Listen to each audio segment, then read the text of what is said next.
At the peak of King Moon Mountain, a golden axe cuts wood. Surrounded by gigantic piles of wood, the man remarks that he has cut a lot today as well. He glances to the side and a system window appears, stating that he has already cut 3.65 million pieces of wood. He is impressed by the amount but seems unconcerned. Obviously, he is a transmigrator from Earth. He became famous when he was young because of a talent show. However, because he refused to obey the agency's rules, he was abandoned and fell into depression. After that, he was reincarnated as a teacher of runic seals. He knew he was transmigrated and expected to receive a system to live a good life. But what he received was a woodcutting system that only asks him to cut wood. He is basically the god of woodcutting, but in terms of power, he doesn't seem very strong. Someone flies by, calling for the Great Master Bai. The person lands on the pile, destroying his wood, and informs him that the boss has summoned him because the palace examination has started. Bai acknowledges and the person jumps off, destroying his wood again, saying he'll wait for him there. The poor guy knows this is an examination to receive disciples. However, with his potential, no one will want to be his disciple. As he is hungry,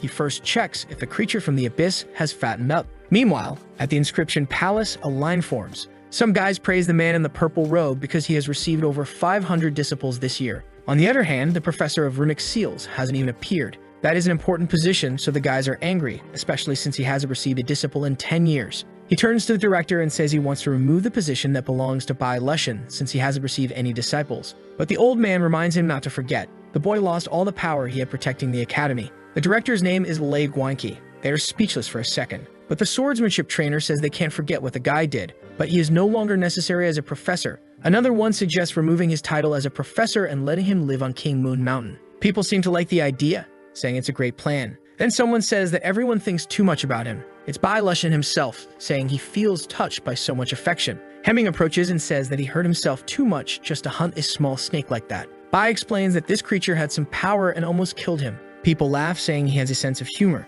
suggesting that a simple snake could have any kind of power. However, a girl seems anxious about something. From the stake that Bai Lushan is holding, a red aura is emanating. Himi says he is very injured and asks if he wants those healing pills, pointing to the line of disciples, saying if he receives one, he will give them to him. But then he gets close and says that if he doesn't receive any, he will have to give up his position. Our guy ignores him, saying he doesn't care about these games and that he probably won't receive any anyway. However, the guy says he won't leave it like that. He turns to the director again and asks to remove the guy's position because he is weak and doesn't care about disciples. Pointing to Bai, he says that guy must lose his position. Although the director is thoughtful, the others seem to agree that he no longer deserves that position. He then asks the protagonist what he thinks about it. He says it's not such a bad idea, at least he won't have to do anything. All he wants is to stay on King Moon Mountain. But the people, obviously, after he loses his position, will want to take it from him. The director then announces that because Bai Lushan has not accepted a disciple in the last 10 years and also because he is so weak, he is no longer qualified to be a professor. Suddenly someone yells to wait. Everyone turns to see who it is. Very circular, she says she is willing to study and learn about runic seals with Professor Bai. Everyone in the place starts shouting, saying it's a waste. They tell her she doesn't even understand what she's saying properly. Bai Lushan is a trash who doesn't have the ability to teach anything at all. The guy from the sword department makes an offer and says that if she joins them, he will give her the highest position she can get. Bai descended the mountains, but down here, he found a few more. She grabs his arm and begs him to teach her, but he says it's too sudden and refuses. While the sword guy is angry that she refused him, the two of them are going back and forth. He starts to think that the two of them are together, and it's just a plan to make him increase his offer to her. He points to the two and says their plan is very treacherous, and he's not that stupid. He tells the director that he prefers Bai Lushan to stay with the girl. She grabs him all reluctant, but the poor guy was not in the mood for this. He asks her why she wanted to see him as a teacher since he is so weak. Guys, this cutie on the screen was another life of hers because she is an immortal reincarnate. At the end of her past life, she chose to reincarnate because she did not achieve the strength she wanted.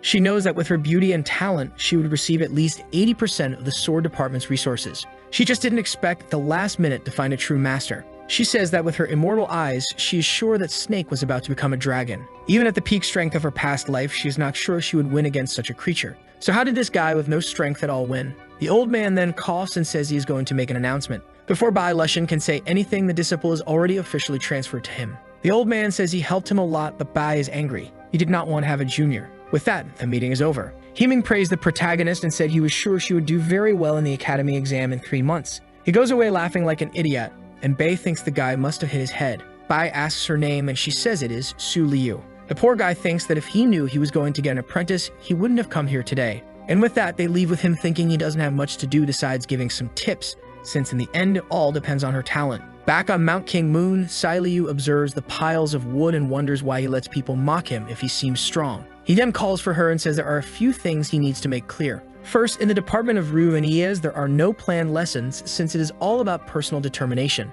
Second, he doesn't want to know where she goes or what she is doing. Third, as she can see, he doesn't have many resources to increase her strength. But she doesn't need to worry because as his apprentice, he won't let her starve. And fourth, he doesn't know what the fourth is yet, but does she have any questions? She says she doesn't have any. He throws 2 books and tells her to pay close attention. The first is a textbook on Ruinias and is quite difficult. The second is an exercise for her practice, but she should take it easy and not try to progress too quickly. She shouldn't be lazy because occasionally he will check her progress. She thanks him, saying she will remember all of this. He points to the side, saying she can choose any room she wants to stay in. Seeing the dilapidated house, she already wonders if she made the right choice. He goes to cook the snake while she thinks she has to resist to get stronger. The boy's hand is like a knife. He tears the snake in half and puts it on a skewer. He makes a fire with his finger and lights the barbecue. From inside one of the houses, she smells the delicious aroma. She opens the window and sees him frying the whole dragon, a type of meat that you usually have to give to the patriarchs. But there he is, the rascal, just fried and ate it. It's not even breaded. Are you already salivating? Even though she has lived for over 1,000 years, she has never eaten dragon meat. So she calls out to him and says she's getting a little hungry. Can she have a little meat? No. Obviously, he refuses. The poor girl is embarrassed. She never imagined she would suffer such humiliation for food. She makes a crying face but says it won't do any good. With that, she turns, saying the master is very stingy. But he tells her to wait. She turns around asking if she can eat a little bit now. He takes a small twig and pulls off a tiny piece for her. And it's not even to eat, just to lick. She approaches, a bit angry but curious to try it. He says he doesn't like being called stingy, and when she tastes it, she understands why. She makes a face, but then is shocked. The amount of energy in a piece of dragon meat is too much for her. She realizes instantly that she couldn't handle it. If she had actually eaten a bigger piece, she would have destroyed her own body. She then thanks the master for his generosity. He advises that a little lick a day is more than enough, and she says she will remember that. With that, night falls, and at the entrance of the mountain, several guys prepare to invade. The guys came to steal Master Bai's horse. They jump over a wall, and one of them asks if just the 2 of them are enough. The guy shows a vial, saying it's the poison that makes you drunk for 1,000 years.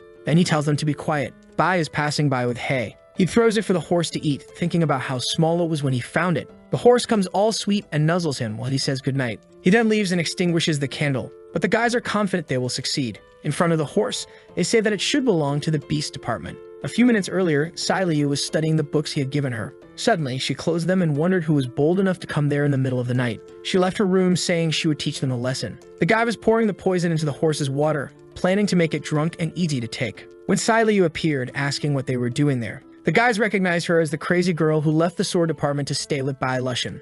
They then say it has nothing to do with her and she should go back to sleep. However, she warns them to forget about stealing anything from the master while she is there. The guy decides he will have to handle it the hard way and moves towards her. The rascal comes with his tongue out, saying not to blame him for this, but she's just standing there observing. As soon as he tries to grab her, she dodges. She extends her leg and hits him right in the chin, with the strength that even I got knocked. The poor guy is thrown to the ground. His friend helps, asking if he's okay. The guy spits blood, saying the girl is stronger than he imagined. He summons a Dragon Ball's aura and tells his friend to help, as they will take care of her now. He moves towards her with his hand on fire, but now Liu also advances. The trash goes with fire technique. She comes with a kick, hitting him in the ribs. He rolls away like trash and ends up cursed. She continues, clearly very strong, posing a real danger. The guy starts to draw his blade, saying he will solve this. Meanwhile, Bai Lushan is sleeping peacefully. He wakes up and sees everything happening outside. Clearly exhausted, he decides to ignore it.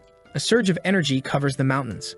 Liu defeats the guy with a simple blow. She realizes that the dome isolates sound in the area, then gets excited, saying that it seems the master doesn't want to let them escape either. Now the poor guys are scared to death. At the same night, the master of the beast department is furious. His 2 students came to tell him that Bai Lushan's new junior is very strong. The master gives them potions to recover. They thank him and he says he will take care of it for them. He then calls everyone from the beast department to King Moon Mountain. They are going to seek justice for this. However, on the way, a guy says they should wait. They have to remember that Bai Lushan is still an instructor and that they were the ones who started this problem. The master says he doesn't care because that horse belongs to them. The guy suggests seeing things differently, advising that the best thing to do is to say that Bai Lushan's disciples beat up his students. The master seems to agree, and they decide to speak with those responsible for enforcing the laws there. But another day dawned. The lazy Bai woke up around 1 in the afternoon. Liu said good morning, but she clearly hadn't slept well. He asks if she woke up early and how the book reading went last night. She, all embarrassed, doesn't really know what to say.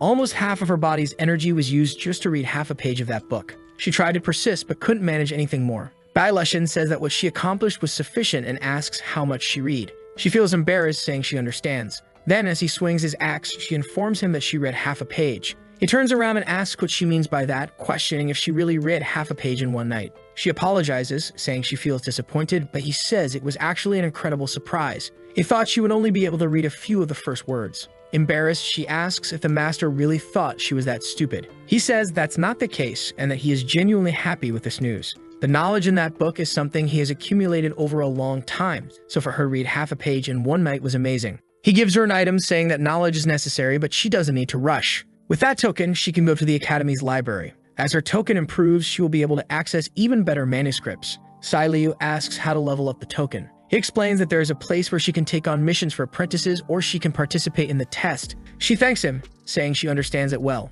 However, in her mind, that chief's book is much more important than this token. She has been an immortal for a long time, so to her, that token is trash and she kicks it away. All she wants for the rest of her life is just the master's manuscripts. She notices the master is thoughtful and asks what the problem is. Someone yells from below, calling for the disciple of Mount Kinmu named Sai Liu to come down and accept her punishment. She says it must be the people related to the guys she beat up last night, and apologizes, saying she couldn't hold back much. He tells her not to worry, to leave it to him and to study hard. He will go check it out below, and she agrees. At the entrance of Mount Kinmu, there is an army, and the two went down to see what it was about. The guys in white robes were those who enforced the laws in this world and demanded that the professor hand over the disciple Sai Liu now. Bai Lushan was more impressed with the crowd of people and calmly walked through everyone. The guy who had used the trembolone said the evidence was clear and she should go with him soon. However, Bai put the axe on the ground and said he wanted to ask something. Did they know about the other two disciples who invaded their place last night? Looking at the master of the beast department, the master said they accidentally appeared in that place and were beaten up. Obviously, the word accidentally is not something Bai liked.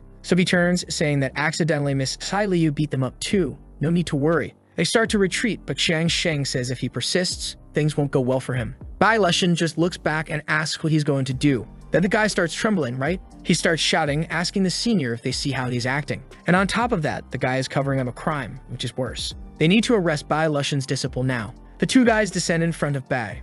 Xiang Sheng warns that anyone who goes against the law will not fare well in this place. However, Bai Lushan says they are just a bunch of kids and do not represent the Hall of Law. The guy draws his blade, saying he and his disciple will be punished today. He moves forward and tells his friend to follow. Xiang Sheng is confident because for the last 10 years, all Bai Lushan has been doing is cutting wood. It's ridiculous that trash like him goes against the Hall of Law. Bai Lushan pushes Sai Liu and says this is a test for her, and she should not disappoint. Alone, she advances towards the two. She smiles, and will there be a strong kick? First, she crouches, dodging the first cut. The guy tries to hit her from the side, but she disappears in a blur. Now she says she understands that these two are too weak to fight against the master. Easily, she continues to dodge each of their attacks, while smiling, saying she is sure she will grow much stronger by his side. Suddenly, something blue appears in her hand, and the guy wonders what she is doing. He quickly realizes she was drawing runes. The guy is impressed. To use a rune in combat, you draw it before, not in the middle of the battle. Seeing this, the other guy gets angry, thinking she's underestimating them. He tells his friend that they should use their special move and sends a green slash in her direction.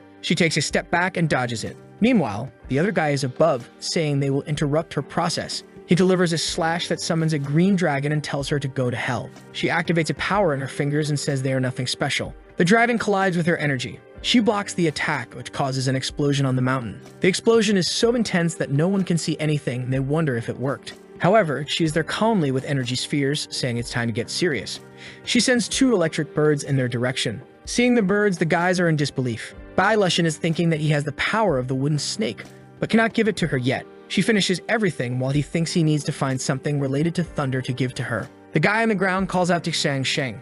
He says they came here because of him and orders him to do something. Sweet and cold, Xiang Sheng gets angry for being called out right when they were defeated. If the two cannot defeat the girl, he has no chance at all. However, she has no patience and sends an attack in his direction that hits him right in the chest. He falls to his knees, wondering how she threw him back like that. Bai just tells her to step back. One of them gets up, saying that going against those who enforce the law is a grave crime. He will surely regret this. However, our lazy protagonist says that the ones who will regret it are the three of them. The guy asks what he's going to do. He orders everyone to kneel. The guys feel some kind of energy in their chests, and instantly everyone kneels. The energy covers the entire mountain. Lying on the ground, the guy wonders how someone who seems to have no power can do something like this. Bai tells them not to come back, and one of them says he has regained the energy he had 10 years ago. Another hits the ground saying it's impossible. He must be using someone else's energy. Suddenly, he receives a spiritual connection from someone called Elder 2. The guy spits blood instantly and flies away. He tells Shang to stay there kneeling until Master Yu comes personally to speak with him. The guy then announces to the leader that Shang is still kneeling at Mount King Moon. The old man named Shang Kung tells the guys to rest, saying he will handle it. The guys leave smiling, confident that Bai will lose. Shang Kung calls one of his disciples to go to Mount King Moon. Bai Lushan is already tired, it's already noon, and no one has shown up. He leaves the food and goes to see Sai Liu practice in runes. She senses something approaching, breaks one in her hand, breaks one in her leg, and as always practices with great dense force. Our boy praises her, saying she's very quiet when attacking. He tells her he is going out and that if someone from the beast department arrives, she should use this seal. And with that, he leaves, saying he will be back in the morning. Our protagonist knows the geography of this place very well. He knows that in all the important points you can find powerful demons. He lands thinking he will need some ancestral material for her. Seeing that the region is constantly struck by lightning, he knows there is a thunder demon around. From the top of the mountain, he notices a very dense, healthy girl running from something. He imagines she is one of the Academy's disciples and is strangely being attacked by energy spheres. An explosion goes off in the forest and he thinks there is always trouble. He prepares a patrol and says he will take a look. Down below, the girl drenched in oil is exhausted and someone says her energy is depleted. The guy in front tells her to stop running because the fun they have planned for her won't be that bad. Angry, she tells him to keep dreaming. However, he says that because she is from the arts department, she is just a pet of the academy. She touches her own forehead, saying she would rather die than let this happen. Suddenly, he grabs her head. On the ground, she realizes her powers are sealed. The guy says her facial skin is very soft. He is sure it will be worth it. The poor girl is in disbelief that her fate will end like this. Suddenly, she hears someone telling her to hit a certain point on him. At that moment, she felt she could move. The guy realized he couldn't move and got hit right in the chest. A lightning bolt cut through his belly, and he was thrown to the other side. It created a crater in the poor guy. Even she was in disbelief at this power. The guy's friend ran over to see what had happened. Meanwhile, she was thanking the air as he was invisible, wondering why she was so foolish. The servant got angry, saying he would make her pay for that. She didn't retreat and told him to come, but she was insecure since she had no energy. The guy ran toward her, saying he knew she couldn't defend herself.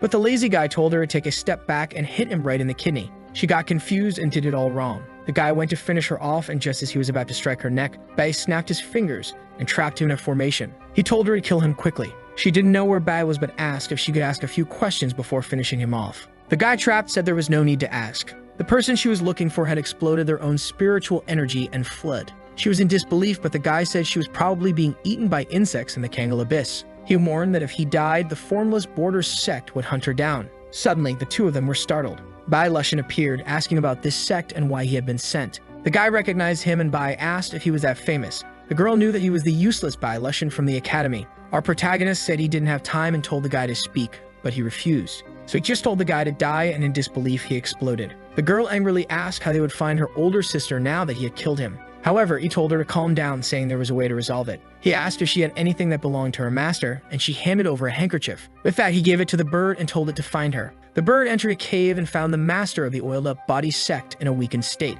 She knew that by destroying her own energy, that place would be her tomb. Reaching out to the sky, she just wanted to know if Yunru was safe. At that moment, someone called out to her. She was startled and asked if it was Yunru. Up above was the protagonist, saying she was very injured. Yunru wanted to jump down, but he told her not to rush, that he would handle it. He invoked a talisman, and she appeared impressed. A blue energy descended into the cave and moved towards the girl. Bubbles formed, lifting her out of the cave. Up above, they hug each other, happy to be reunited. Both thanked Bai Lushan. He took a pearl from his necklace and told her to heal with it. It had been the reward he got from the idiot in the sword department. She tried to refuse, saying it was too much, but he said her recovery was more important. The master was hesitant, but the disciple accepted on her behalf. With great force and squishy persistence, she helped her eat it. As soon as she ate it, a green energy surrounded her, and she realized all her wounds were healing. She thanked him, saying she owed him, but Bai just said she shouldn't be there with the strength she had. Why were both of them in the Kangal Abyss? They stared at each other, not knowing what to say. Meanwhile,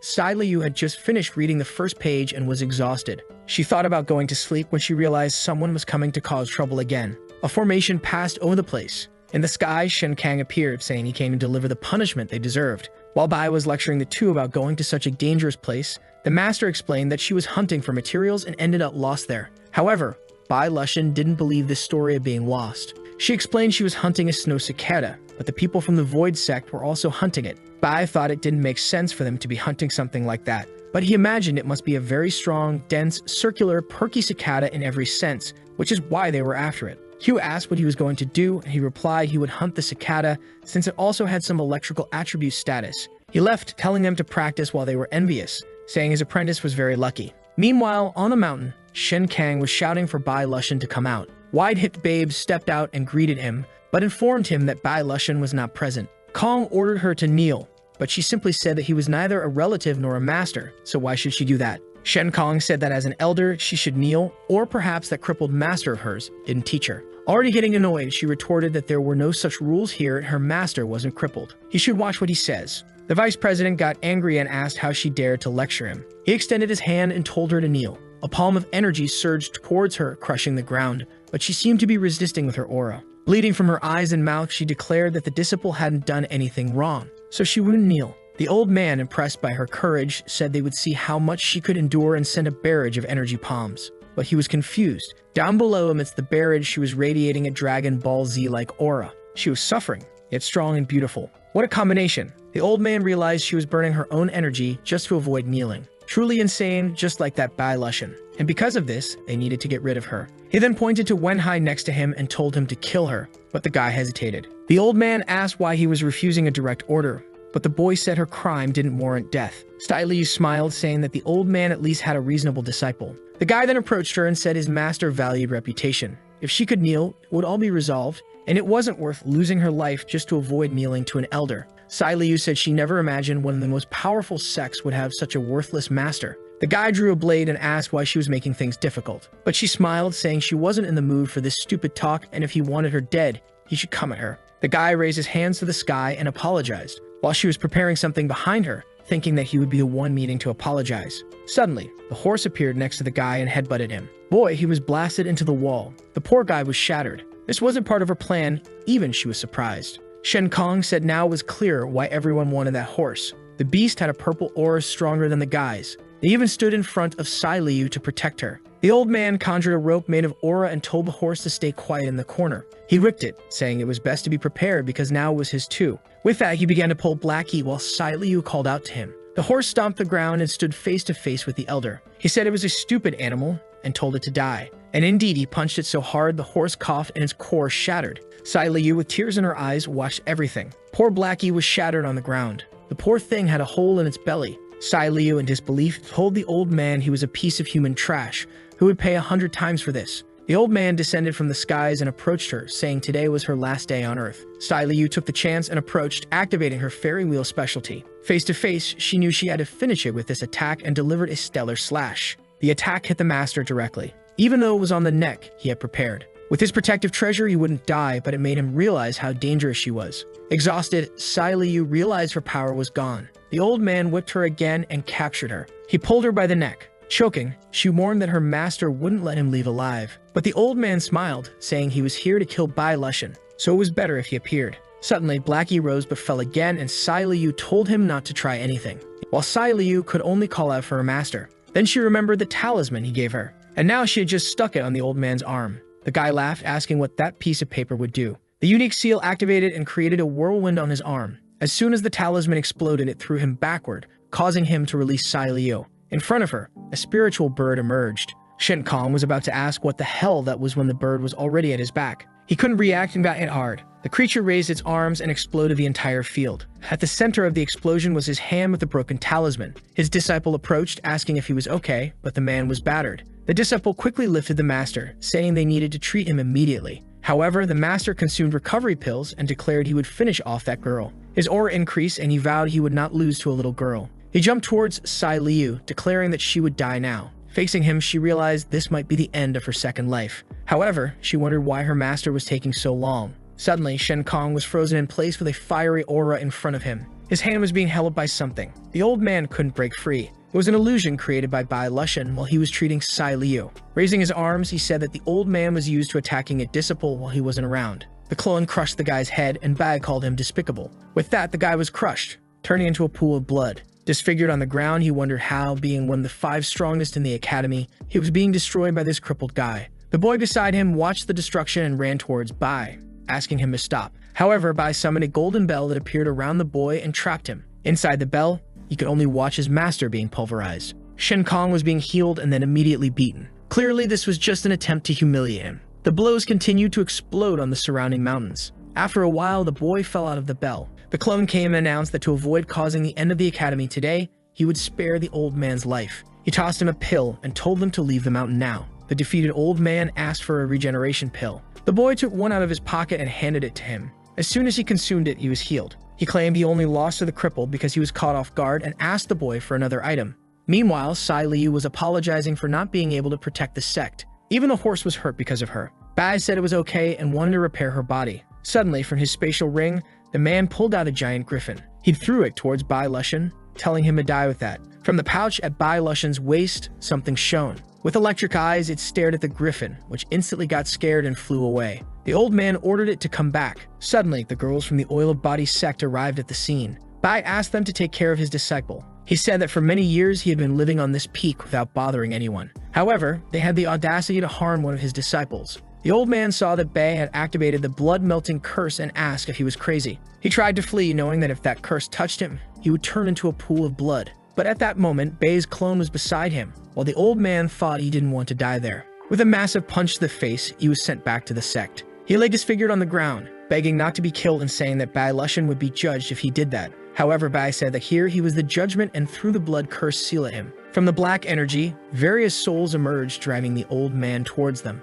The lazy rascal had taken so long to arrive because he was waiting for her to activate the seal that served as his signal. The boy was speechless. His master had turned into a jelly of blood. Bai snapped his fingers, and all that was left of the man was a condensed residue. The girls felt disgusted, saying the master was vicious. The boy knelt and Bai said he didn't want to do it. The guy forced his hand. He asked him to wait, but Bai just crossed his fingers, and with that, something was ripped from the boy. He lost about 7 years worth of hair that he had grown. Bai walked away saying that this would be his lesson, and that it would be good to remove that guy who has been kneeling at the gate all this time. With that, Bai went to talk to his disciple while being watched. Shu mentioned it was better for them to leave and not get too involved in this matter. They thanked him for his help, and he told them to come by whenever they wanted. However, Sai Liu thought they would probably come by all the time. Once again, Bai snapped his fingers, and a sort of bloody bird was watching them. Bai Lushan just stared at it and destroyed the bird in the sky. She asked what it was, and he warned her that someone was observing. In a cave, an old man was crying, saying that Bai Lushan didn't leave even a single hair intact on his nephew.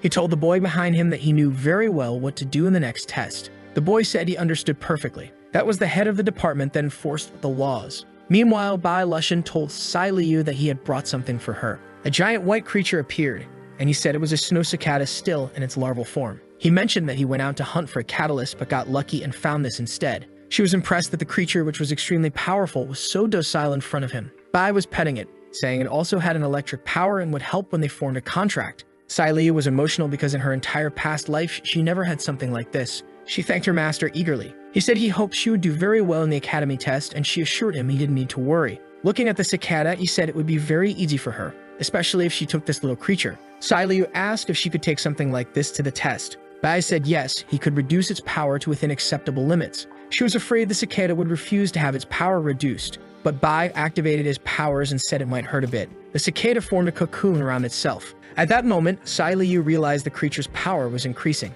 The cocoon formed completely and he said it was done. It slowly opened and something emerged. You know what's coming? She was emotional and what came out was a cicada. Guys, it was brimming with combat power and an incredible dense strength. The cicada introduced itself as Iceland and said she hoped to get along well with Sai Liu. Sai Liu was gushing over how cute Iceland was, saying she never imagined a demon could be so adorable. Iceland then asked if she had ever met other powerful demons. That's when Sai Liu realized she had said too much and revealed secrets. So she made up a story about some random creatures. She looked at Bai to see if he was paying attention, but he was more interested in the system. However, something wasn't working. He told Iceland to help the girl, who said he could count on her. He said it was late, and he was going to sleep, and the loving cicada smiled, wishing him good night. He was thinking about the fact that people from the sects were looking for a jade that the cicada was guarding, but not even the system could assist her. Suddenly, the system appeared and gave him a mission for his apprentice to take first place in the competition. Bai was impressed and said he thought the system was just a wooden computer. The system got in his face angrily and asked if he was going to accept the mission or not. He said he would accept that damn mission. It was a pity that the rewards would only be useful for Sai Liu. In the middle of the night, when Bai was sleeping, a girl trapped inside a jade appeared. She said that unfortunately it wasn't enough, but she really wanted to see him again. 5 days later, someone was having a barbecue. The guys passing by were impressed by the smell. Of course, it was Bai. What a cheeky reference. Hime asked what he was doing, and he said he was cooking a wild bird. He didn't remember clearly, but a bird appeared, and he killed it. However, Hemming was angry because that was the entrance to the test area. Everyone was saying how good it smelled. Bai continued barbecuing, and the guy told everyone to hurry up and take the test. He walked past Bai and said he was not fit for the title of instructor. The instructors of the Beast Department thought their leaders weren't there because they had gone to train. A short-haired guy was watching Sai Liu with the cicada on her head. He commented that her talent wasn't bad. It was a pity she had affiliated herself with a cripple. He tried to seduce her, but she completely ignored him. She ran over to Bai Lushan, drooling and begging for a piece of the food as always. She kept pleading, but he kept saying no because it had too much spiritual power. Meanwhile, the other guy was seething with anger from being rejected. A man placed his hand on his shoulder. It was the head of the destruction department who told him not to lose his way because of a woman. Then someone called out for everyone to look because the art department had arrived. Wow, the two girls were already dense strong, but the instructor really is a heavyweight when it comes to density. Now the buff guy changed his mind and said it was a coincidence meeting her there. However, she also ignored him and went to talk to Bai, thanking him for saving her disciples. Bai pretended to be clueless, saying he didn't know anything about that. He introduced Sai Liu to her, who was a bit envious of the girl's potential. But now the rejected boys were even angrier. Then someone shouted for everyone to be quiet. It was the old man who was about to announce the missions, saying everything would take place in a secret realm. The time limit was 2 days, and the ranking would be decided by the number of points each person accumulated. Besides hunting treasures and killing creatures that could also steal points from each other. However, it was forbidden to put any other competitor's life at risk. And that was all. He announced they could start now. People started sending their disciples. Sai Liu said she was going too, but seeing Moon Xuanqiu clinging to Bai, she didn't really want to go. Moon whispered in his ear, asking if he wasn't worried about his disciple. With his dark gaze, he said he was confident she had enormous potential. She left with great determination. Inside the realm, a guy was running scared. He was saying that everyone said the talisman department was trash, so why was she so strong? Another one was defeated. Another person on the ground was asking for help. But once again, Sai Liu was stealing everyone's talismans. The problem was she was still ranked 47th, even though she had eliminated 6 people. She was angry and squeezed Iceland, asking her to say something. Iceland appeared, begging not to be crushed, and said that Bai had asked her to pretend to be a normal spirit. Sai Liu said she understood, but there was a talisman on her back. Someone was holding a frog, and 2 hooded guys said they had found her. Meanwhile, at the academy, everyone was watching the fights. Many people were watching Sai Liu destroying everyone and wondered how she was so strong. Moon asked Bai if he wasn't afraid of her acting with such arrogance, and he said only the weak are afraid of that. Those who truly have power find strength in their own confidence. Moon said he hadn't changed at all. He was still the same Bai Lushan who saved the world 10 years ago. He said she must be imagining things. Suddenly, someone rang a bell, and the screen showing the images stopped working. The elders said they would try to figure out what was happening, but one of the boys warned that there was a problem with spiritual powers. Others were entering to help and see what was going on, and something entered there. It was Bai's spirit saying that apparently some people still hadn't given up. Inside, Sai Liu was fighting. A highly dangerous, dense enemy said she was a very talented girl. 2 people from the reinforcement hall said she had offended someone she shouldn't have. But Sai Liu didn't back down and said they shouldn't think they could do whatever they wanted at the academy. A guy named Lucio sent a slash with a purple blade. She realized her light was being easily split. Both of them advanced towards her. Seeing herself surrounded, she knew she didn't have the strength to defeat them, but she also couldn't escape. She then asked the cicada for help, saying she couldn't lose her power again. At that moment, the girl from the reinforcement hall received a blast of energy. Lucio tried to protect himself, but the power consumed his sword. All of this was from a breath of the cicada, who appeared with a forbidden, dense strength on all platforms. The guys realized her power and were warned to leave or they would die. With that,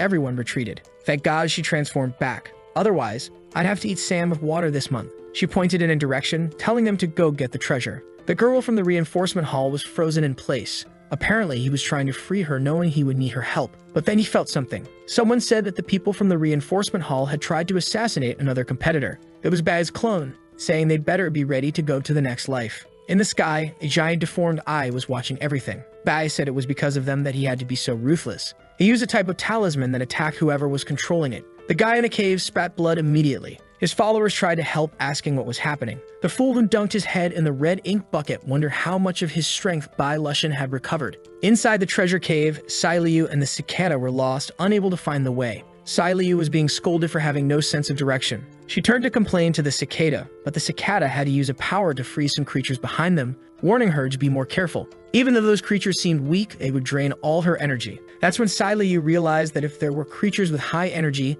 there was a treasure nearby. She destroyed the barrier, and they found the gate leading to the treasures. Sai Liu said she was hesitant and thought it was better to go back. But the cicada said with her there was nothing to worry about and sent 2 attacks towards the door, causing an explosion. Now all they had to do was go in and get the treasure. But actually, it did nothing to the door. She got angry and said she would now show her true power, unleashing a barrage of attacks but got exhausted and the thing was still intact. She kept hitting everything until Sai Liu saw a spot to place her hand. As soon as she touched it, the door opened. The cicada was a bit confused but entered, excited, saying they would now find a perfect treasure for her. Sai Liu, on the other hand, thought the place felt a bit familiar. The cicada approached a creature with a purple aura and said it was probably a mechanism to start the inheritance. That's when Sai Liu understood what it was. She remembered a demonic energy from a creature in her past life. It was a seal she had created. She told the cicada not to do it, but she had already struck it with a sword. The purple statue cracked and the tombstone exploded. The entire secret realm started to be consumed by a purple energy.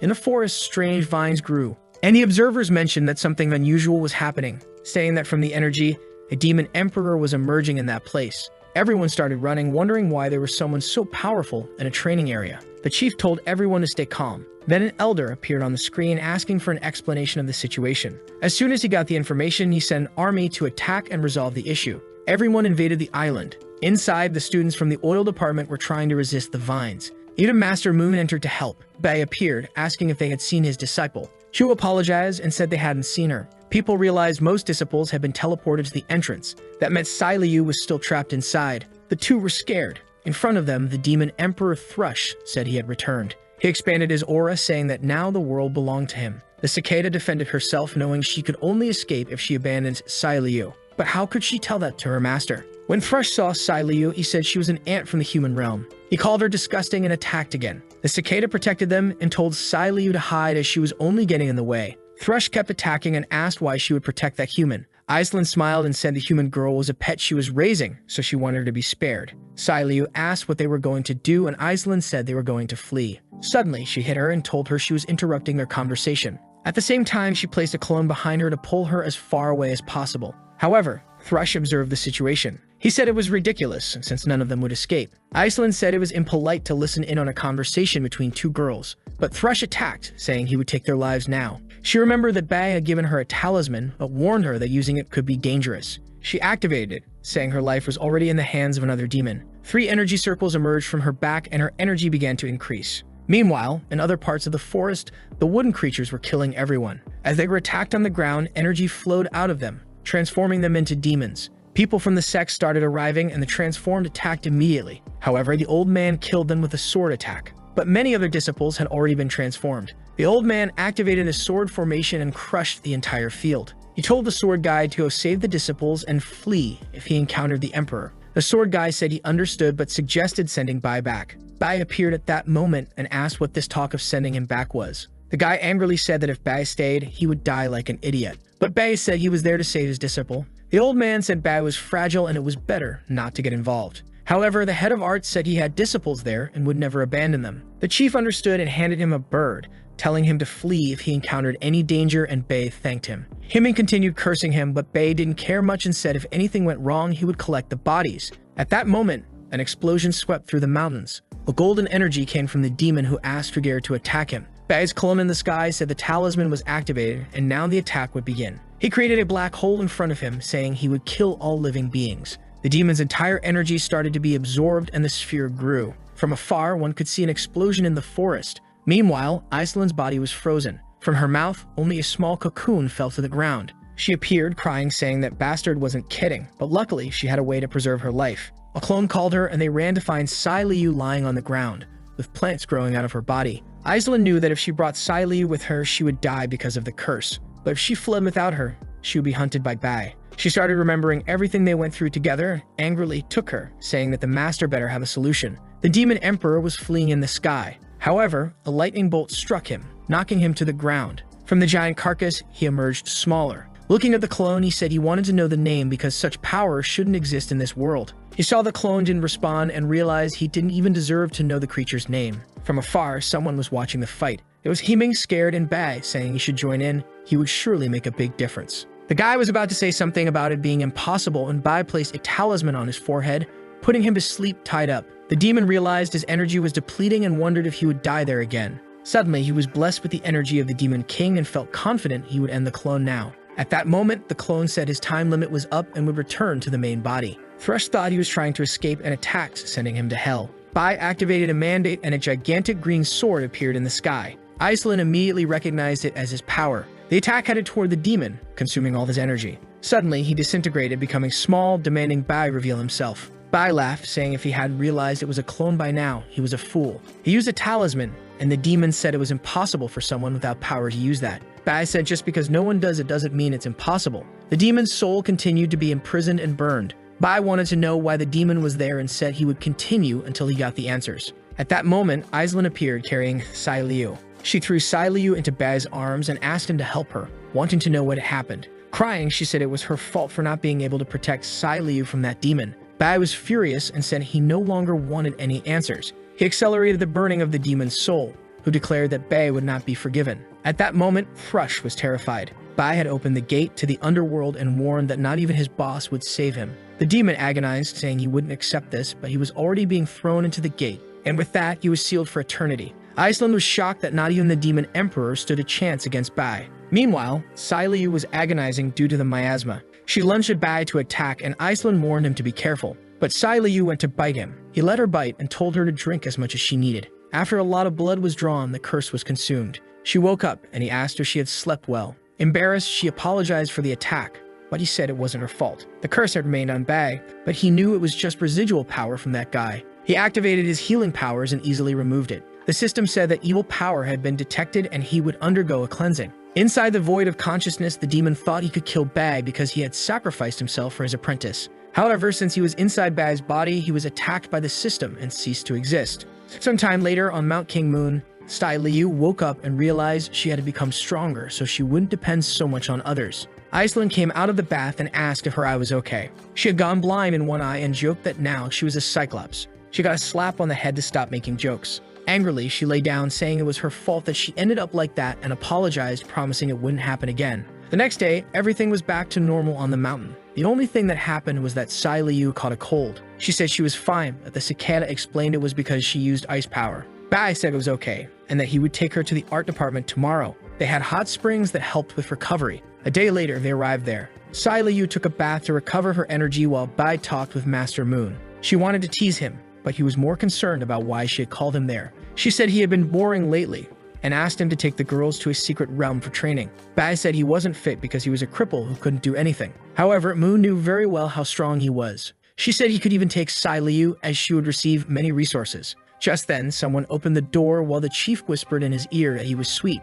Sai Liu grabbed the chief and ran away while the girls from the art department congratulated the master. At the peak, Sai Liu had learned a new technique that Bai taught her. She was excited, but he told her to be careful because it required a lot of practice. Otherwise, she could be consumed by the spirit of the flame. But the dense junior had already been consumed and clung to him, asking if he didn't like his disciple. Bai said she was affected by the spirit of fire and needed to relax, but she only wanted to know if she was beautiful. The master said she was but activated a talisman and cleared her mind. With that, she went to sleep and the poor guy relaxed. Truly, he had a lot of sympathy for this babe. The next day, in the secret realm that the Master of Arts had asked him to go to, he informed all the girls that they would carry location and protection talismans. He advised Sai Liu to be careful and not hunt dangerous treasures like last time. But she was embarrassed, remembering when she had been dominated by the fire cultivation. She left, murmuring, and Bai thought she seemed a bit unfocused. Just then, a girl entered, saying there was a problem outside. They went to see and some people were arriving. It was Kang Mingxiu, and well, you know how she is, right? All of them were hourglass shaped, so there's no need to say more. The girls belonged to the Palace of Ecstasy. In common language, that means a brothel. The master of the department told her to leave, but she said she was being disrespectful to her former aunt and pulled out a flute from the mountains. She sent the flute towards the girl who tried to protect herself, but her shield was shattered. At that moment, a green aura absorbed the flute and pulled it away. Kang Mingxiu was confused about how she lost control of her artifact. It flew to the hands of someone who said she was being very disobedient and that it belonged to him. Both of them were shocked as Bai began playing the flute. Everyone noticed he had already mastered the artifact. Angry, Kang Mingxiu attacked him. However, the flute's aura easily repelled the attack, throwing her back. Bai warned that this was her only warning, and everyone ran away. He handed the flute to one of the girls, and the others clamored for gifts too. Sai Liu returned to the room to prepare, jealous of the attention. With the entrance open, people began entering the secret realm. He told Sai Liu not to feel insecure because he would go with her this time to ensure nothing went wrong. She was unusually shy, perhaps recalling when it happened the previous day, though he had used a talisman to make her forget. From the top of the mountain, a snake was watching. There was one of the girls from the Palace of Ecstasy keeping an eye on things. She said they would enter too and take the treasures. As Bai crossed the portal, he received a mission to seal an ancestral ghost. Inside the realm, an explosion occurred. Hu was fighting one of the girls from Ecstasy. She was attacked and tried to defend herself with the flute. However, she was powerless against the density of the enemy. But suddenly, a golden fish pierced her chest and she fell dead. Bai had saved her and told her to be careful. There were many dangerous things around. He asked where the others were and she said many had died in the explosion. As they were leaving, Hu asked what that flying creature was. He activated his aura and caught it. He explained that it was a soul-sucking bee and probably someone in this place was collecting the souls of the dead. In another part of the realm, Sai Liu was absorbing lightning energy from the sky. Aislinn told her to be more careful, asking why she was trying to evolve by absorbing heavenly punishment. Sai Liu wanted to say it was because of her master, but felt embarrassed. Suddenly, someone appeared, saying they didn't expect to find them there. It was the people from the Palace of Ecstasy, thankfully covered up. Sai Liu Lin laughed and asked if they really wanted to die like that. However, Kang Mingxiu warned that she was only hiding her power to follow the plan. Something descended from the sky and a pillar hit the ground. Sai Liu Lin realized it contained demonic power. She tried to say something to Sai Liu Wei, but was hit in the face, causing an explosion. She was thrown to the other side of a shattered mountain. Almost losing consciousness, she said they needed to call Bai to deal with this. In the next scene, Sai Liu Wei was waking up tied to the ceiling. She asked what they were doing, and Kang Shu was attaching a bunch of seals to the ceiling. The other girls from the art department were also tied up. Aislinn was laughing maniacally. Sai Liu asked if she was betraying the master. She smiled, saying she was adapting to the situation. Sai Liu asked why she was tied up like an idiot if that was the case. Meanwhile, Kang Shuwei asked if that number of souls wasn't enough. The soul refining master was there, looking more like the bomb refining master with 15 kilos of abs. She asked why the refining was taking so long. Kang Shuwei said she didn't need to worry, there were plenty of souls. She told the guys nearby to bring more disciples. Sai Liu Wei asked the cicada to do something and it said it was only observing for now. As the guys went to touch the girls, a lightning bolt pushed everyone back, knocking them out. Kang Shu asked a rabbit girl beside her for help, but she refused, saying she wasn't in the mood. She said she had already helped defeat the cicada and didn't want to do anything else. The scared guy from the Soul Palace asked what the problem was. He raised his arm and began pulling the souls out of everyone from the Palace of Ecstasy. Kang Mingxiu tried to activate a power, but the muscle girl told her to stay still or she would receive punishments. At that moment, the scared guy said the ancestor was arriving. The chain broke and a bunch of skeletons fell to the ground. A hand emerged, saying it had been 1,000 years since this person last appeared in this place. Seeing the green energy, Sai Liu recognized it as the entity from 1,000 years ago. And what rose was the demon of the immortal land. The soul-refining people paid their respects while Kang Shu didn't understand what was happening. The demon looked to the side and said there was another high-quality soul beginning to absorb Kang Shu's soul. However, the rabbit girl cut off the absorption and Kang Shu took the opportunity to activate a portal and escape. The cicada was going to save Sai Liu and the rabbit girl took advantage to absorb her as well. With that, the three escaped through the portal, leaving the poor girl behind. The Earth Demon commented that times had changed if someone so weak dared to flee from him. Tremble Lumina explained that the soul refining had been suffering in recent years and begged for mercy. The demon angrily tried to absorb the energy of all the girls. However, the cicada was protecting them with all she had, wondering where the Dan Bai was as she couldn't hold on much longer. Suddenly, an explosion occurred and an axe fell to the ground. Obviously, the rascal had arrived. Just seeing him made the demon sweat. Bai asked if he had never seen a protagonist before. Violet wanted to know who that guy was. The demon was confused, not able to calculate the protagonist's power. Bai descended and for the first time picked up the axe, warning them to prepare to be chopped. The demon activated the soul call banner and said Bai would beg for his life. A lot of vines attacked Bai, who was a professional at dealing with that. He just activated a talisman that created a dragon, consuming everything. The old man asked who was to use such a powerful talisman without having any power. Bai said he was his father, here to teach a lesson. The demon angrily sent another attack formation. He got trapped and the old man said he would die now. However, Bai just activated a shield and noticed that the water was suppressing some of his powers. The black energy went to attack him and he activated a talisman to defend himself. But the attack wasn't stopped and he was hit in multiple points. The demon said that inside there, his talismans were useless. He wanted to see how long his golden body would last. Bai asked the system what that was. The system told him to be careful as he was inside the old man's realm where the guy was strengthened. The old man's soul said Bai must be going insane and that death awaited him. However, Bai freed himself and struck the old man with his axe.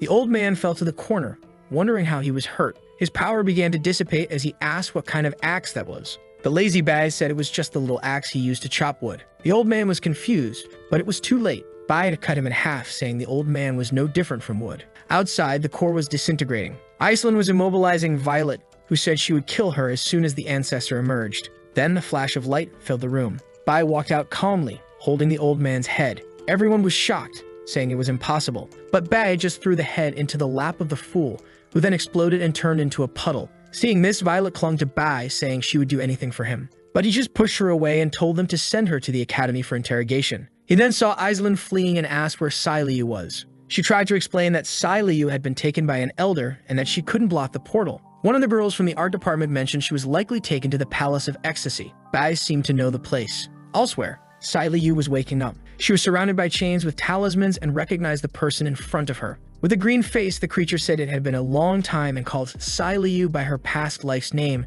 Radiant Fairy Immortal. In a flashback, Sai Liu was talking to a friend about how they would strengthen themselves. Sai Liu said she had an epiphany and received a fortune from the heavens. Her friend asked what she was talking about, and Sai Liu turned, saying they were doing everything wrong. She pulled something out from within herself and said those were the 3 bodies, a Taoist belief that says these 3 bodies lead humans to death. Her friend said she was going crazy, as those were her origin spirits. However, Sai Liu was already being consumed by the power and asked what she knew. She threw a blade that pierced her poor friend. She was going mad, claiming she would finally ascend to immortality. Her friend tried to explain that she was actually being dominated by a demon. At that moment, Sai Liu started to lose her sanity, questioning why she was still human. She remembered the pearls she had broken and realized one was missing. Her friend had stolen it, saying she would find a solution to save her. But then the sky was taken over by a half moon. Sai Liu asked if they hadn't promised each other to achieve immortality together. But if that was the case, she would have to be hunted down. She activated a moon technique that consumes the sun. Half of the continent was engulfed in shadow. Her friend, who had hidden underwater, activated a shell technique to protect herself and attacked with a water dragon. However, Sai Liu easily tore it in half. The shell and the mountains in that place were shattered. As her friend fled, she said the weapon Sai Liu carried was too dangerous. But Sai Liu said she wouldn't run, as they were friends for 1,000 years. She activated a stellar explosion. It began to consume the sun and headed towards her poor friend. Her friend activated a yin-yang technique to protect herself and asked what had consumed Sai Liu. But since it was like this, neither of them would ascend to immortality. She absorbed Sai Liu's spiritual core, starting a battle between their powers. Sometime later, her friend announced she had won. Her name was Man. Sai Liu asked why she didn't want to ascend. Her friend said she was doing it only because they were friends. She would bring her back to normal, even if only a part of her. When she regained consciousness, she realized her friend had already moved on to the next life. These were memories Sai Liu had forgotten. Seeing this, she cried, saying it was impossible. Someone appeared behind her, asking if she finally remembered, and she said it wasn't her. She turned angrily and announced that a like on this video had to be left, folks. Do you remember that the last chapter ended when Sai Liu discovered that she had killed a friend? Suddenly, someone in the room called her, asking if she remembered. She turned around, saying that everything was false and asked who it was. It was the friend she had killed, telling her not to go down the wrong path again. Sai Liu asked if she had become an immortal body. However, the place began to tremble, and she said they had a guest. She told the rabbit girl to go welcome them.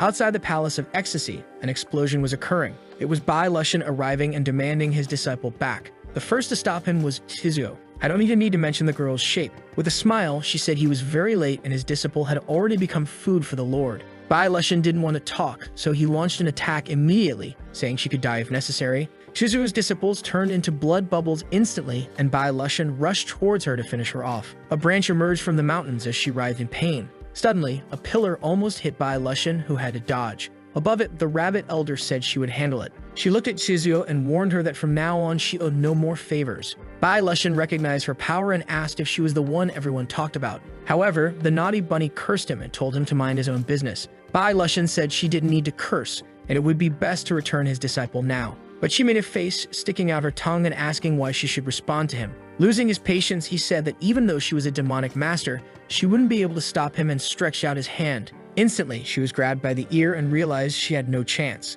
Bai Lushan dropped her to the ground, telling her not to get involved anymore. However, Chizuo saw he was distracted and took the opportunity to launch an attack. She advanced, creating a pentagram with both hands around the two of them. Bai Lushan told her to calm down, but they were both caught. Pulling a creature by the horns, she warned that they would now suffer eternally. The monster radiated an aura, and the rabbit girl asked how that damn woman dared to betray her. Chizuo told her to calm down because they would be eternally united. When she opened her mouth, the creature did the same. The rabbit was desperate, while Bai was saying the poor thing didn't even deserve to die. However, he smiled, asking if they were really trying to kill him with that. An explosion of aura and flesh disintegrated. The rabbit called for her staff, but it was in the middle of a pile of thorns, and she realized she was going to fall and die there. However, someone grabbed her from behind. Bai Lushan created an aura and saved both of them. The creature in the sky was writhing with its hands destroyed. Tizuo was impressed, but the monster easily regenerated. Bai Lushan, seeing that, said that it seemed like a worrying situation as he would have to kill her until it no longer happened. Golden blades appeared and began to attack the creature until its flesh rained down. Bai Lushan seemed impressed. Tizuo's flesh was mixed with the creature's, but she began to say that the extreme pain was the true ecstasy. And suddenly, she transformed into another woman with white hair, saying that now she had found the door to immortality. Together, they could harvest blood and share the ecstasy. She attacked again, but this time she broke through his barrier. The rabbit was already immobilized, and the woman said she would absorb her aura. And soon after, she would pull the aura of the guy next to her. Bai Lushan said that if she wanted to experience him so much, he would help. With that, he released his aura into the creature's flesh. She writhed, realizing it was too much energy and was going to overflow. The next second, she exploded, and Bai said he only gave her what she asked for. A bunch of flesh fell to the ground, and the rabbit asked if she had finally died. He said it was complicated, but she was using the blood formation to connect to the Earth's veins. She reappeared, saying it was exactly like that. She wouldn't disappear as long as the Earth existed. Bag took some of his own blood and threw it at her, saying that the only way would be to use himself as a sacrifice. A golden Buddha version of him appeared, extending his hand and making his energy rain down on Tizuo. She says that no matter what he does, all he will achieve is sealing her. He replies that sealing is enough while grabbing the axe. She says that the broken axe won't do anything. However, he makes 2 cuts, and the entire ground of that place is destroyed. This makes her realize that her body no longer has a connection to the earth, and she wonders who the hell this guy is. He stretches out his hands and tells her to shrink. She tries to escape, but is surrounded by a cloud. When she opens her eyes, she is in his hand, but tiny. Being crushed, she asks what he did and begs him to let her go. He pokes her face, saying that now that she is not connected to the veins of the earth, she is just a puppet full of mana. Bai Lushan calls for the rabbit and throws the doll to her. The rabbit tries to absorb the power but falls to her knees, realizing it won't work. Bai explains that since she can absorb the Earth's energy, she is basically an infinite flow. He plans to turn her into a cultivation item for his disciple, so she should take good care of it. The rabbit smiles, saying she will absorb a lot for now. Meanwhile, the chief of this place is down below asking what is happening. Mammon tells Sai Liu once again not to get lost in this life. Suddenly, everything starts to collapse, and she asks when the rabbit will return. At that moment, Bai and the rabbit appear, with him asking if it was she who kidnapped his disciple. Sai Liu recognizes him, and the master asks if he is her master. He confirms, and Mammon tells him to convince Sai Liu not to try to become immortal anymore because it is a path that will only lead her to the wrong things. Bai says that right and wrong are hard to define, and she needs to keep strengthening herself along with the whole universe. Sai Liu gets emotional, and Mammon asks what will happen if she strays from the path again. Bai says that with him there, it won't be a problem, but the master asks who gave him that right. Bai is not pleased and says that he is the master here. Something hits Mammon, and she finds herself trapped inside a trunk. Bai explains that this is his divine consciousness, or what they call a domain. She says she can't see his power and tells her not to worry about those details. She questions him about what all those corpses are, and he says they are woods he's been cutting for years, making her realize that inside each of those woods is the body of an extremely strong creature. With that, she understands why Sai Liu trusts this guy so much, who is patting the apprentice's head, saying that he will help her a lot. Suddenly, he pulls a red aura from behind a stone and asks if Kang is part of her group. She begins to be revealed, wondering how this is possible, and he says it would be easy to find a sacred weapon like that. This scares Mammon because she hadn't noticed the girl's presence.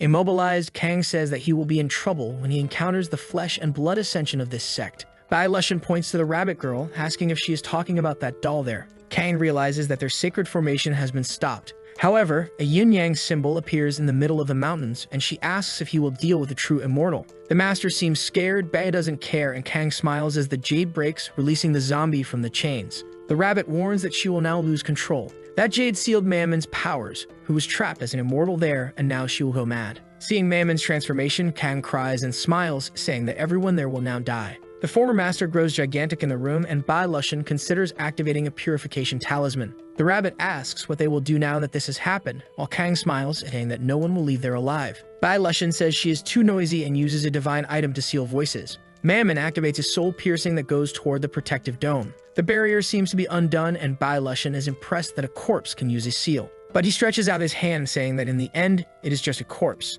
The seal descent hits her forehead, and a purple explosion sweeps through the room. When the smoke clears, she is impressed and blushes that Bai has gone for an exploration in the mountains. She feels a bit embarrassed, but all of this has a purpose. Don't think our boy is crazy like that. When he lifts his face, he pulled out a green poison. He explains what he did, and she understands that he had no bad intentions, but instead removed the problem. Bai says he had to do this because her body could no longer remain that way, so he would fix it as much as possible. However, he warns that it will be problematic, and she might have to return to the sect with him. She seems to feel a bit awkward. He explains that they can talk after she thinks it over because now he will first take care of Kang. As he approaches, she begs, saying that she was blind and that he is a good man. Bai says that since they belong to the same sect, he will forgive her and sends an attack right to her navel. That breaks the chain that was sealing her, and she falls to her knees in agony. Bai says it is best for her to disappear from today on. The rabbit is arguing with Mammon, saying that as the master of this place, she cannot follow that guy. When Bai Lushan arrives and asks if she has decided, Mammon turns to Liu,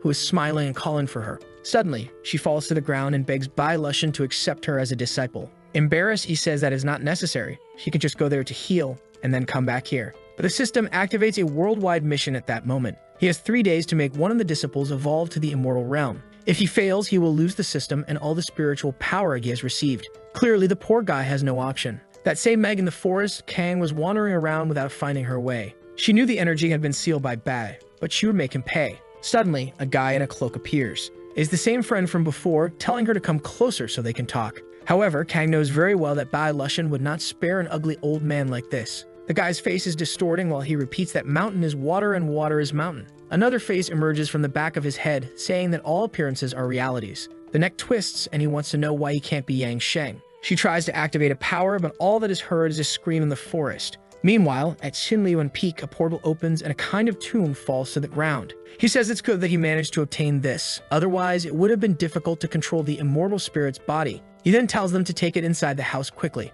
Aislinn observes that the rabbit girl has now arrived. She hides, scared, especially because she had given old grass to this rabbit, who has already found her, saying it's a coincidence, warning that the grass she gave her made her suffer from diarrhea all night. Meanwhile, in the room, a sphere releases a golden energy. Bai says they will open the coffin. As soon as it is undone, the pearl breaks and Mammon appears, saying that the body can no longer contain the corpse energy. Bai says that if that is the case, everyone will have to remove the social construction known as clothing. The poor girl feels embarrassed, saying that this is not right at the moment, but he explains that it would be impossible if they didn't do that. The two feel awkward, saying it's their first time. As soon as he turns around, he is shocked and asks why they took everything off, and he tells them to put it back on because all he wants is skin-to-skin contact to facilitate key transmission. And he scolds them, saying they can't think that their master is such a person. Sai Liu apologizes, saying she has impure thoughts. He ignores her and warns that the explosion of an immortal corpse is something dangerous, so he will teach them how to do it. Sai Liu tells her friend to pay attention, and he warns that suppressing Mammon's power is only possible with his Supreme Kai. However, her body will not withstand so much energy at once, so he will transfer the energy to Sai Liu first and then to her friend. After a chi transfer, he tells her to take the energy there to the other. Sai Liu tells her friend to calm down, that it is not very difficult. The friend suffers, and thank God, we switch to Aislinn giving a carrot to the rabbit, who is emotional about the quality of the fruits and vegetables in that place. The spiritual energy of the ki cultivated there is immense, and she is very happy, saying it is delicious. However, suddenly the thing has already disappeared. That girl with horse ears was literally the horse from before. She is angry that the rabbit ate her carrot, which as a reward delivers a bit of spiritual energy. Sometime later, Sai Liu wakes up, and the zombie girl has returned to being human. Sai Liu is happily celebrating, but Bai is exhausted. His entire energy was almost drained. Mammon thanks him, saying that in the thousands of years she has lived is the first time she has gained a body like this. Bai warns that she now needs to recover her energy and might even be able to come back to life. Suddenly, a green light covers the room, and Mammon says that this energy marks the birth of a demon king. Bai tells the two of them to rest while he goes to check it out. The green energy is covering the skies, and the rabbit girl looks confident. From the middle of the explosion comes a girl I will pretend never existed. It's not the same horse from before. The rabbit says that now that she's even her energy, she only needs to call her by name, and no demon will bother her. Suddenly, she is pulled, and Bai asks why she is already causing trouble as soon as she arrived. She frees herself, saying she knows very well what he was doing and warns that she was only helping Mammon fix her meridians. Aislinn comes running to him, saying she is being bullied. The horse girl comes to headbutt her, warning that she stole the radishes. Bai praises and pets her, saying she has become more agile but needs to respect her seniors. He tells everyone to go to the courtyard quickly, but thinks that the birth of a demon king is very important and will alert many people. The lights are already falling in front of the courtyard, and the guys say that the compass pointed to this place. All of them are instructors from other departments. Even the great arts instructor is there, fed up with all of this. They thought a demon was attacking that place and opened it to see what was happening, but there was Bai calmly cutting his wood. Bai asks why there are so many instructors at King Moon Peak. The redhead, scared,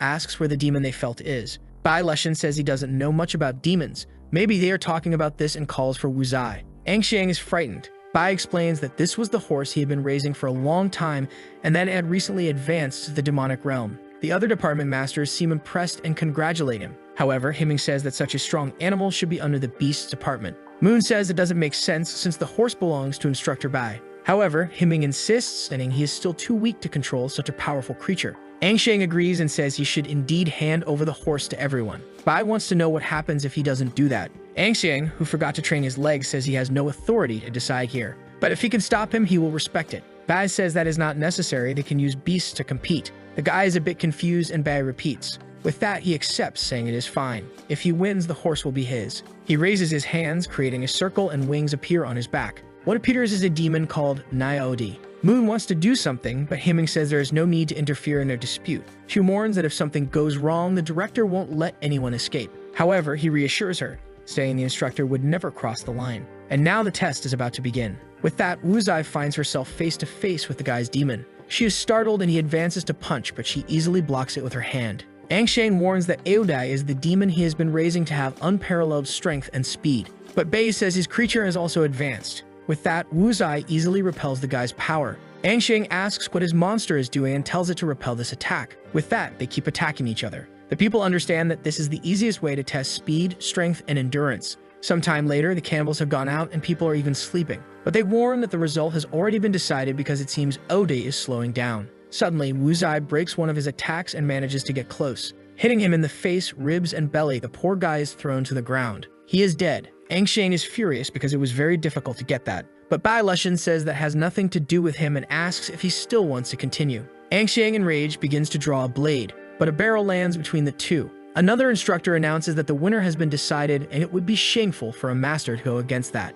Angxiang complains that his beast was killed, and the others tell him to stop being a sore loser. Moon says that if the director finds out about this, things won't go well for him. Angry, he says it's fine and understands that everyone there is equal. He leaves, warning Bai Lushan that he won't forget this. Bai Lushan thanks everyone for being fair. He would never start something like this, but he can't lose his family. The guy with the fan compliments him, saying he's become a good man, and asks Moon if she agrees. Embarrassed, she says she doesn't know. One of them turns, saying that since there's no problem, they will leave. With that, he leaves, but Moon stays behind. Wu Zai says she is sleepy and Bai tells her to sleep, so she leaves. Suddenly, he is pulled by the collar and Moon asks if he knows about the agreement. He looks confused, wondering if this is really going to continue. Suddenly, she pulls him close and says that the elder sister will fulfill her promise. Guys, Bai got a kiss. Thank goodness it wasn't one of the disciples. She puts her hand on her mouth, embarrassed, and he is even more embarrassed. She says this is one of the most precious things and wants to know how he feels. While he asks if she came there just for this, thinking it's good she didn't get too close. She turns, saying she'll stop provoking him. She opens the path through the mountains and pulls out a talisman. She says it's an invitation to the arts department's celebration party. He wants to know if he can simply not go, but she has already disappeared in front of him. While he thinks he has no choice but to go, Sai Liu is on his back. She grabs him and asks why she came all the way there. The girl says her growth is in a plateau, and she needs help to reach the next level. But poor Bai says he has no more spiritual energy to help. She makes a crying face and tells him to come in quickly as her Kirai will return soon. With that, it was the day of the party at the arts department. This is all because they managed to monopolize one of the cultivation places. The guys there doubt they have the capability and say they sold their bodies to get it. Ru slams the table, saying they are a bunch of ungrateful dogs and shouldn't have been invited. The guys insult her, telling her to respect the sword department. She returns the insults and they prepare to draw their swords. Now with the flute, she is confident. Suddenly, Moon appears and immobilizes the two, telling everyone to keep a good atmosphere at the party. However, the guys look at each other and start shouting that they shouldn't keep all the resources of the place they conquered. She says they are just like their masters. She punches them with her energy, hitting each one in the face. The guy from the beast department appears, saying he agrees with them. He says she should hand over 90% of the resources from Mount Fambu to the school to help those in need. Ru says it doesn't make sense since those resources will be given to the beast and sword departments. The guy smiles, saying it makes sense. After all, strength is what matters in this world, not this useless instrument they use. Suddenly, there's already a line on his neck and someone playing an instrument asks who said instruments are useless. The guys are surrounded by energy and faint. Bai appears with another enemy of great proportions who introduces herself as Xiling. Ruel recognizes her. She's that girl with the giant abdomen from before, whom I think the artist regretted drawing because now she says she was using a painting technique, but this is her original appearance. Moon asks how she was freed and Bai pats her on the shoulder, making her blush, and says he helped a lot and realized her power suits this place. Moon says she can accept her here, but it's best if she releases the guys who are already passing on to the next life. She plays the instrument and everyone falls to the ground, unconscious, while Bai tells her to take it easy. She fears he will punish her again. Bai doesn't punish anyone, stop lying, we know our boy. With that, the guys have to be wheeled out of the place. While Moon and Bai were talking, a messenger pigeon arrived. It was a message from the director that they were being attacked and needed everyone's help. In front of the academy, a group was gathering. They were the former owners of the place where the arts department now dominates. And because of this, they are all facing difficulties. Himing tries to say that it has nothing to do with the entire school, but he gets spat on and a lot of trash thrown in his face. The guys say that if it involves the arts department, it involves everyone there. Angry, he says that if they doubt, they can go to the arts department and discover the truth. The guys say it might be a good idea because it would be easier for them to attack by entering that way. Himing knows very well, but with Bai in the department, it would be perfect for him to send them there. Meanwhile, in the arts department, the guys are just thinking about attacking the poor girls. They say that if they handed over some slaves, it wouldn't be such a bad place. One guy starts to pull the girl's shirt, saying they must pay the price. But suddenly, a blade cuts his arm. In an instant, his body melts and he falls lifeless. The guys have no idea who did it until the blade returns to Bai's hand. He warns that this territory is his, and they better not think of doing anything there. One of the elders yells at him, saying they only came to talk, so why did he start killing? And another curses Moon, saying now he knows why she keeps rejecting him. Clearly, everyone is hating poor Bai. Hearing that the guy wanted to be a suitor makes Bai laugh. He asks Moon if she knows that guy, and she says she only saw him at a competition on the southern border. Since then, he has been coming to the academy. In the last 3 years, he has declared his love for her 200 times. Bai laughs, saying that 200 times is really a voracious persistence. He gets angry and says that was in the past. He shouldn't have proposed anything and now will end this department. Bai ignores him and apologizes, saying his elder sister unfortunately has higher standards. The other elder has to hold back the now enraged guy. Bai says if they didn't come for the department, they came for resources. The elder says that's the case because they killed several of his disciples in the secret realms. Moon says it wasn't them but the Palace of Ecstasy. The elder with horns responds that doesn't make sense because the Ecstasy Palace has already been destroyed. Moon seems surprised and Bai pretends to be surprised because he doesn't want them to know he's so strong.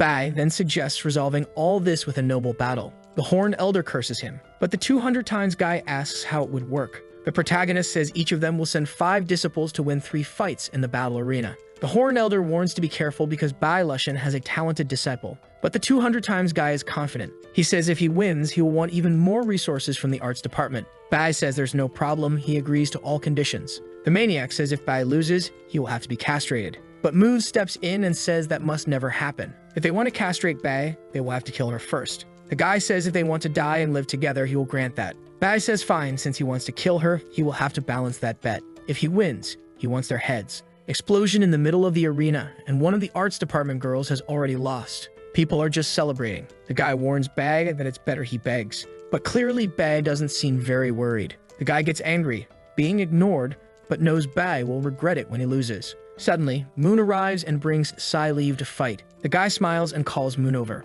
She asks what he wants and he says she should know very well that her disciples are no match, so he will give her a chance to retreat. She ignores him, saying her disciples are not weak, and goes to talk to Bai, leaving the fool behind. Then another attack sweeps the arena, destroying the upper layer of skin that covered one of the challengers. She calls him a pervert, and it becomes clear that he targeted that spot directly. The guy says his weapon is spiritual, and she should give up, or he will continue with these attacks. She summons the flute, saying it's time to play seriously. Immediately, his sword withers, and he wonders what the hell she did. She declares that they are all worthless, and with a single note explodes the arena, pushing the guy back. The people on stage are impressed, and he gets up, wondering if his treasure will stay like that forever. The 200 times guy is angry, wanting to know why she carries something so valuable. Bai laughs and says he will also hand one over if he kneels and begs. The horned elder tells the guy to calm down, saying he's losing his mind. He then tells the guy that no matter how good someone's weapon is, it won't matter if they don't have the power to use it, and that his sect has someone specialized in fighting against women. The people on stage smell feces.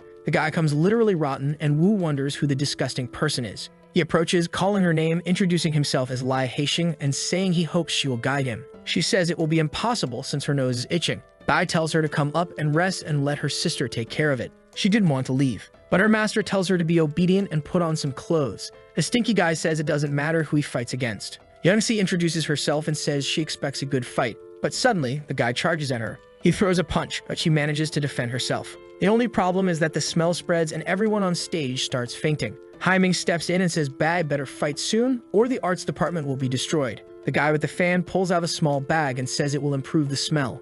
He explains that the guy's smell is because he strengthened himself in the wrong way, and it's something that can't be reversed.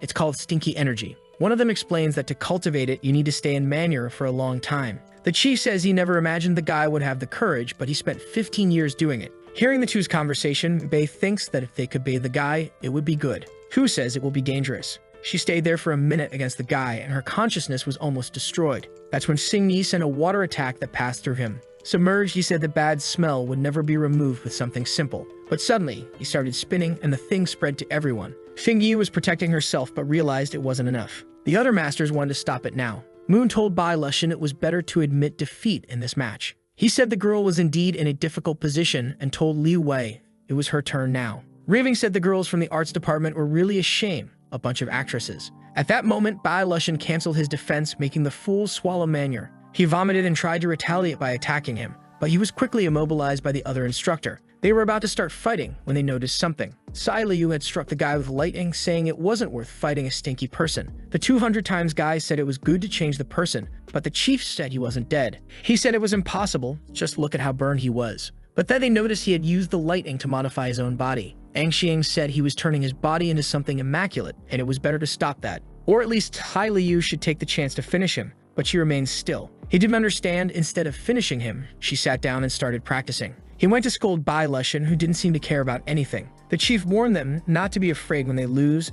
They will all practice the stinky technique. Angxiang strangely seemed excited and said he would make everyone practice it. They went to tell Bai Lushan that Sai Liu was risking too much. However, he simply replied that if she did that, it was because she was confident. After all, compared to that guy, his disciple was much more powerful. Suddenly, the stinky guy exploded in the arena, declaring that he was now invincible. And today, he would make a privileged person like her understand the difference between them. He was all bulked up and clean, feeling full of himself. But she just pointed at his legs, which hadn't evolved. He wondered why his evolution was incomplete. She said to call the next one because it was impossible for him to defeat her in that state. Everyone there understood it was true. Himing went to criticize Tai Liu for being weak until Moon smacked him on the head. However, Angxiang told him to calm down because it wasn't over. The stinky guy was going mad, saying he wanted to become an immortal. Sai Liu told him it was better to stop or he would go insane on this path. But he was already getting gigantically muscular. He said this body would evolve as much as he wanted. He jumped towards her, giving her a like in this video to help Mamoru make more juicy content for his viewers,